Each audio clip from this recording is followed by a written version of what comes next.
A little more class. Hey, I shouted. Bloodbath, passing by in the other direction, glanced back and grinned. I guess the punch was his way of saying hello. It wouldn't have been nice to return the greeting with a baseball bat, but there didn't seem to be one handy. I waited until he was out of sight before I rubbed the sore spot. Torchy didn't even seem to notice. I guess punches from Bloodbath in the hallway were as common as mosquito bites near a swamp. A pain in the butt at times, but nothing unusual.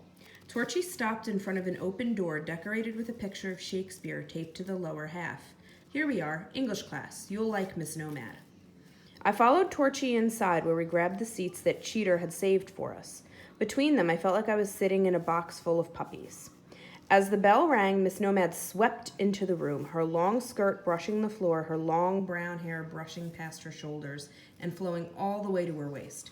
She wished us a cheery good morning, smiling as if today were the most wonderful day in the world, and we were the most fabulous students a teacher could wish for. She was so young. I figured she couldn't have been teaching more than a year or two. She zapped a huge grin in my direction and said, "Welcome to class, Martin. Welcome, welcome, welcome. Feel free to join in the discussion." Oh man, she reminded me of some kind of life-size talking animal from a cartoon. She beamed an even bigger smile in my direction. She looked like she had more teeth than anyone would ever actually need. I waited for her to say, "Tell us something about yourself." I would have bet $1,000,000 she'd do that next, but she just picked up a book and started the lesson. Perfect. I relaxed and sat back. Maybe we'd get along just fine.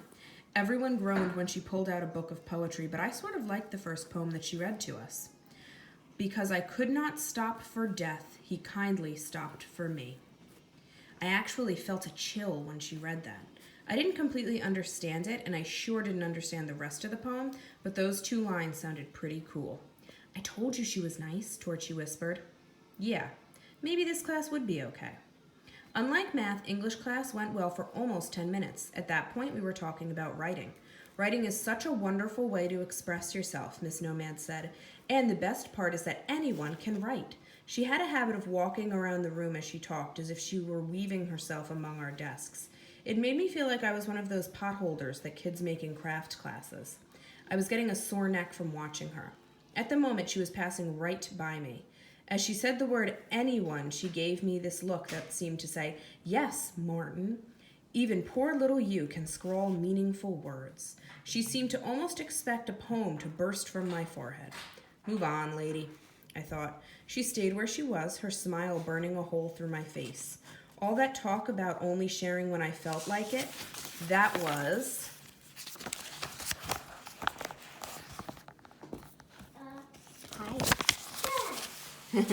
obviously a pile of crap. She wasn't going to budge until I spilled some warmth. I raised my hand. "Martin, you have something to contribute?" Miss Nomad asked. "That's wonderful. I'm so glad you've chosen to participate." "Yeah, maybe anyone can write, but won't some people stink at it? I mean, anyone can paint, but most people really stink at that." "I know I do. The last painting I tried looked like dog puke. And the same for playing the violin or making a chair. Have you ever heard someone who's really bad at the violin? It's not very pleasant, and I sure wouldn't trust my butt sitting in any chair that I've made with these 2 hands." She sort of gulped. In my mind, I saw this human goldfish that suddenly found herself stranded on dry land. Now the smile returned. But that's the wonderful thing about writing. Nobody can judge your work. As long as you think it's good, that's all that matters. She leaned over and stared at me with those big eyes, giving me that, "I may be a teacher, but I understand you" look. "Can't you see how wonderful a thing that is?" she asked. "Can't I see that you're a fruitcake?" I almost let it go, but I couldn't. She was wrong. I had an uncle who was always trying to write books. He'd send them out, and they'd come back 3 or 4 months later with a printed slip that said, "No thanks," not even "nice try" or "a good effort," just "no thanks," which I think really meant "your book truly sucks. Please leave us alone." I tried to read some of his stuff once. It really stunk. Big time. Talk about dog puke. Nothing ever happened.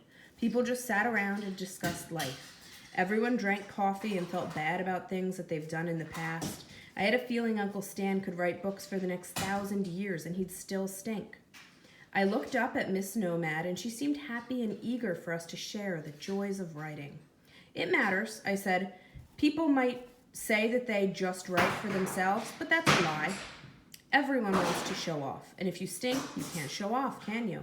Because nobody will buy what you write. So,